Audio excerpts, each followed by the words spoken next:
Assalamualaikum warahmatullahi wabarakatuh. Hai anak-anakku yang soleh dan soleha, alhamdulillah pada kesempatan ini kita masih bisa bertemu di video pembelajaran. Mari kita belajar Quran Surat At-Tin. Seperti biasa, sebelum kita belajar, kita berdoa dulu ya. Bismillahirrahmanirrahim.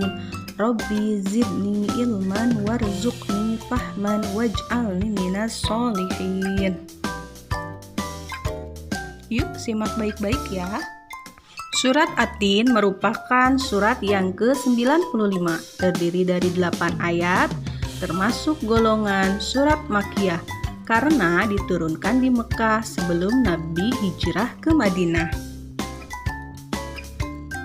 Diturunkan setelah surat Al-Buruj, nama At-Tin diambil dari kata At-Tin pada ayat pertama yang berarti buah tin. Sebab-sebab turunnya asbabun nuzul surat At-Tin menurut Ibnu Jarir Al-Aufi dari Ibnu Abbas, turunnya surat At-Tin berkaitan dengan pertanyaan para sahabat tentang balasan beramal bagi orang yang sudah pikun. Allah menegaskan dalam surah At-Tin bahwa amal orang yang beriman dan beramal soleh akan senantiasa mengalir pahalanya meskipun orang tersebut mengalami pikun atau tua.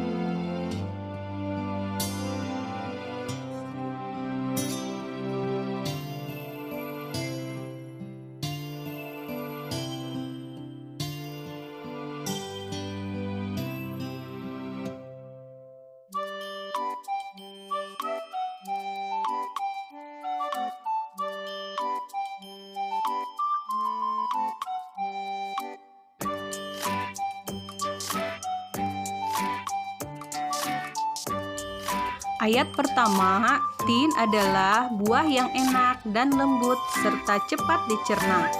Ia menjadi obat yang banyak manfaatnya, memperhalus fisik, mengencarkan dahak, membersihkan ginjal, menghancurkan batu pada saluran air seni, menggemukkan badan, dan dapat melonggarkan rongga hati dan limpa. Zaitun adalah buah yang memiliki keistimewaan karena kandungan minyaknya yang berlimpah sehingga dapat dipergunakan di daerah yang kurang memiliki minyak. Ayat kedua, Gunung Sinai terletak di semenanjung Sinai lintasan antara tanah Mesir ke Israel, Arab, dan Mesopotamia. Gunung tertinggi 2,285 meter ini juga dikenal dengan nama Jabal Musa atau Gunung Nabi Musa, karena Nabi Musa menerima wahyu pertama dan diangkat menjadi Rasul. Pada malam Mi'raj, Rasulullah SAW melaksanakan sholat di tempat ini sebagai penghormatan beliau terhadap tempat suci tersebut. Ayat ketiga, kota yang aman adalah kota Mekah. Kota ini disebut dengan kota yang aman karena siapapun yang memasukinya terjaga keamanan dan keselamatannya. Kota Mekah juga disebut sebagai Ummul Qura dan tanah yang aman. Kota ini banyak menyimpan sejarah sejak zaman Nabi Ibrahim alaihi salam. Ayat keempat, Allah Subhanahu wa Ta'ala menjadikan manusia dalam sebaik-baik bentuk. Proses kejadian manusia tidak sama dengan kejadian makhluk-makhluk lain. Manusia memiliki akal, jasmani, rohani, dan nafsu. Anggota tubuh manusia serasi dan seimbang sehingga tampak indah, cantik, dan memudahkan untuk melakukan kegiatan.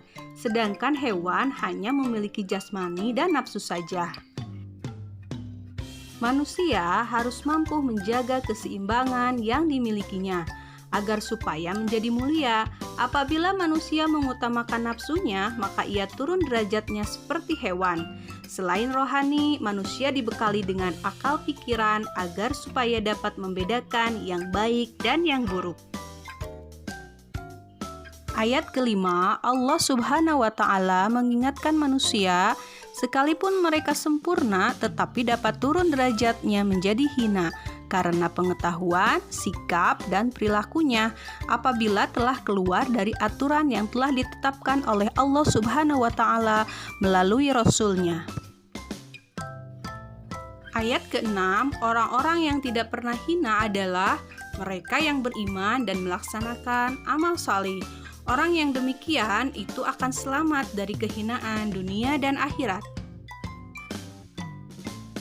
Ayat ke-7, pada hari kiamat nanti ada hari pembalasan terhadap perbuatan manusia yang baik dan buruk.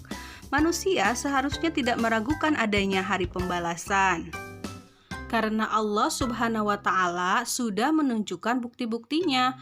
Allah Subhanahu wa Ta'ala memberikan akal kepada manusia untuk berpikir tentang ciptaannya dan hati untuk merasakan iman.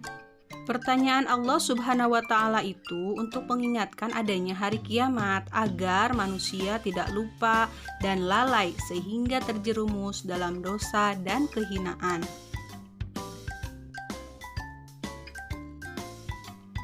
Ayat ke-8, Allah Subhanahu wa Ta'ala adalah yang maha mengetahui, sebagus-bagus pencipta dan pengatur segala urusan. Allah Subhanahu wa Ta'ala yang memberi keputusan atas segala persoalan. Tiada perbuatan walau sekecil atom pun yang dapat terlepas dari pengadilannya. Pengadilan Allah Subhanahu wa Ta'ala adalah sebaik-baik pembuat keputusan. Allah Subhanahu wa Ta'ala Maha Pengasih kepada hambanya. Ia senantiasa mengingatkan agar manusia tidak lupa diri.